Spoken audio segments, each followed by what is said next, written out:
저는 40대 중반의 평범한 직장인입니다. 회사 대표와는 오랫동안 함께 일하며 가까운 사이로 지냈습니다. 대표의 아내는 회사 모임이나 행사에서만 마주치는 사람이었고 저와는 그저 인사만 나누는 정도였습니다. 그저 사모님으로만 생각했기에 저와 얽힐 거라고는 단 한 번도 상상하지 못했습니다. 하지만 작은 계기 하나가 쌓이며 돌이킬 수 없는 관계로 이어지고 말았습니다. 저는 지금 회사에서 15년 넘게 일하고 있습니다. 입사 초창기부터 대표와 함께 회사를 키워왔고 어느 순간부터는 단순한 상사와 부하 관계를 넘어 서로를 신뢰하는 동료 같은 존재가 되었습니다. 업무가 끝난 뒤 함께 술잔을 기울이는 날도 많았고 주말에 가족 모임을 할 때도 초대를 받았습니다. 대표의 아내는 그런 자리에서 종종 얼굴을 보였습니다.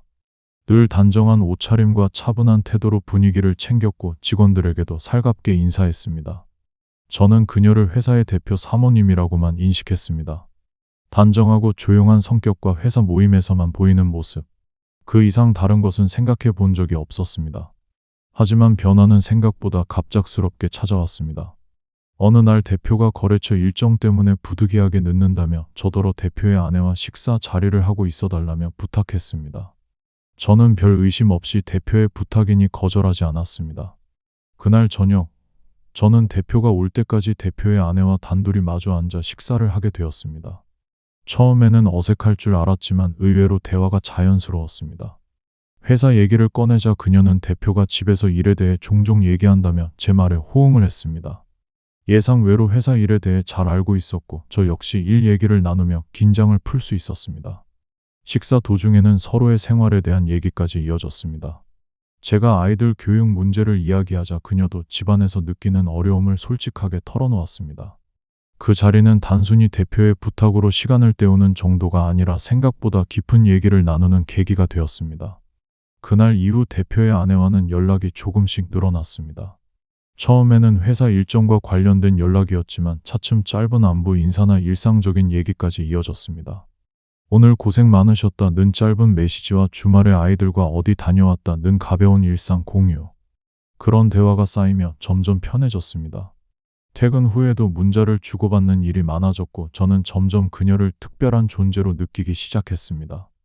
회사 사람들과는 할 수 없는 대화를 그녀와는 자연스럽게 나눌 수 있었습니다.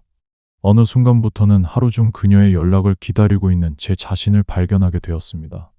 대표와 함께한 술자리에서도 분위기는 예전과 달라졌습니다. 전에는 대표와 제가 주로 얘기를 나누고 아내는 그저 곁에서 듣고 웃는 역할이었습니다. 하지만 어느 순간부터는 그녀와 저 사이에도 별도의 대화가 오가기 시작했습니다. 대표가 전화를 받으러 잠시 자리를 비운 사이 저는 그녀와 단둘이 얘기를 나누게 되었습니다. 업무 얘기에서 시작해 사소한 농담까지 주고받았고 그 짧은 순간이 이상하게도 오래 기억에 남았습니다. 술자리가 끝난 뒤에도 대표의 아내는 메시지를 보내왔습니다. 오늘 얘기 즐거웠다는 한 줄의 문자가 이전과 달리 마음을 크게 흔들었습니다. 그러던 어느 날 대표가 출장으로 집을 비우게 되었다며 대표의 아내가 연락이 왔습니다. 그래서 함께 저녁을 먹자고 하는 겁니다. 저는 잠시 망설였지만 예전에도 대표와 셋이 식사를 함께한 적이 많았고 이번에도 단순히 그 연장선일 뿐이라고 스스로를 설득했습니다. 대표가 없는 상황에서 단둘이 만난다는 게 어색하긴 했지만 별다른 문제가 생기지 않을 거라 생각했습니다. 그렇게 스스로 합리화를 하며 저는 결국 약속을 받아들였습니다. 우리는 번화가의 작은 식당에서 단둘이 앉아 저녁을 먹으며 술잔을 기울였습니다. 회사 얘기로 시작된 대화는 금세 사적인 이야기로 이어졌습니다. 대표의 아내는 결혼 생활 속에서 느낀 답답함을 털어놓았고 저는 회사와 가정에서 쌓인 피로를 얘기했습니다. 서로의 이야기에 공감하며 술은 빠르게 비워졌습니다. 식당을 나와 헤어질 시간이 되었을 때 대표의 아내는 대리운전을 불렀습니다. 저는 차를 가져오지 않았기에 택시를 잡으려 했습니다. 그런데 대표 아내가 제게 집에 데려다 주겠다며 같이 타자고 했습니다. 별다른 의심 없이 차에 올랐는데 대표 아내는 제 옆자리로 앉았습니다. 그렇게 출발을 했는데 얼마 되지 않아 대표의 아내는 갑자기 제 손을 잡았습니다. 저는 순간적으로 당황했지만 대표 아내의 표정을 보았을 때 저는 거부를 할 수가 없었습니다. 그리고 대표 아내는 기사에게 목적지를 집이 아닌 호텔로 가달라고 했습니다. 저는 놀라 말을 잇지 못했지만 이미 상황은 흐름을 바꿀 수 없게 되었습니다. 결국 그날 밤 우리는 선을 넘어버리고 말았습니다. 그렇게 한 번으로 끝날 줄 알았던 일은 쉽게 멈추지 않았습니다. 대표가 회의나 모임 때문에 집을 비우는 날이면 회사 대표는 은밀히 연락을 해왔습니다. 겉으로는 아무 일 없는 듯 행사나 모임에서 평범한 태도를 유지했지만 단둘이 있을 때는 전혀 달랐습니다. 만남이 반복될수록 불안도 커졌습니다. 대표를 마주할 때마다 긴장이 따라왔고 회사 행사에서 대표 아내와 눈이 마주칠 때마다 조심스러움이 배가 되었습니다. 대표와 술자리를 하면서도 긴장은 계속되었습니다. 작은 말 한마디에도 신경이 곤두섰고 언제 들킬지 모른다는 두려움이 늘 그림자처럼 따라다녔습니다. 회사와 가정 그리고 동료 사이에 낀 불안한 기류는 점점 더 무겁게 느껴졌습니다. 하지만 동시에 그 관계를 끊기도 힘들었습니다. 그러던 어느 날 대표의 아내가 먼저 연락을 해왔습니다. 평소와 다르지 않은 목소리였지만 만나고 나서 분위기는 분명 달랐습니다. 대화는 길지 않았고 웃음도 예전처럼 자연스럽지 않았습니다.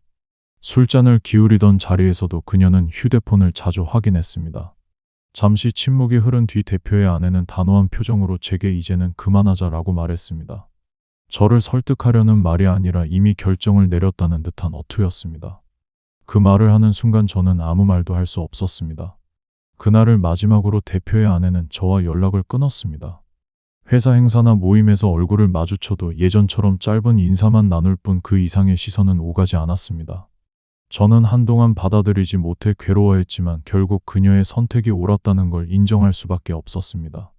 만약 그 관계를 이어갔다면 언젠가는 모든 게 무너졌을 것이 분명했습니다.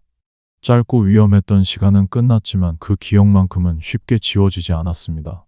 다만 이제는 다시 꺼낼 수 없는 과거일 뿐입니다. 구독과 좋아요 부탁드립니다. 감사합니다.